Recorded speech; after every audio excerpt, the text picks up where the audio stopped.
This is tongue-in-cheek, so please don't write in and bow and arrow me. It's wedding crashes. Is marriage a good investment? Because using these types of facilities, you're looking at weddings, a one-day event on average in Australia costing $25,000 just for the day, for the wedding and the reception. Seems cheap. Well, we put the ring on it. How much do you think you should spend for an engagement ring? I'm scared to go. And how do you make that decision? Well, I think there's the 3-month salary theory, which is driven by the jewellers, I believe. But my theory is get away with as little as possible.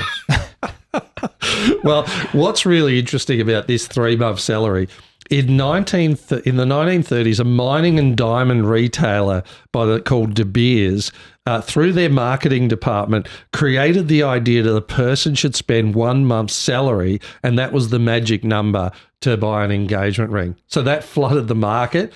In the 80s, it became 2 months, and now it's just tipped into 3 months. But when you look at the data, the average is $6,500. So to me, here's a new concept. What about save now, buy later? $6,500, $125 a week for a year. If that doesn't signify love, I don't. That type of financial discipline to me is just extraordinary. ACT spent the most on their wedding day. That was $35,000, and Tassie spent the least, $9,000. Smart. There you go. So I just thought it was really interesting because a lot of these buy now, pay later capture this market because it's a once in a lifetime lifestyle decision. People don't always look at cost in these moments, same as funerals as well. So it's fascinating. And I was thinking, I did some data research and I thought, well, how long does a marriage last in Australia? Because I thought this is risky segment. It's a very risky segment. 12.8 years on average, and your 67% chance of divorce is in that first 9 years. So boys, just keep at it.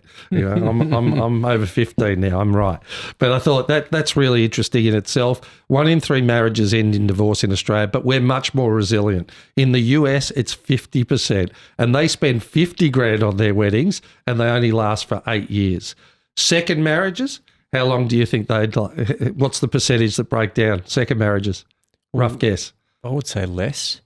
67% really breakdown, and third marriages 72%. Surely you get smarter. So it gets worse. Well, that's what I was thinking. I'm thinking this is the data I want to see to show we're learning something. But apparently, if the first one doesn't work, as soon as something goes wrong in the second, you're out. But I thought, it's really interesting because these are compulsive spending moments that we do naturally on lifetime events. And look, it's a beautiful day. I wouldn't have changed it. I spent a lot on it. Love is love ultimately. How do you put a number on that?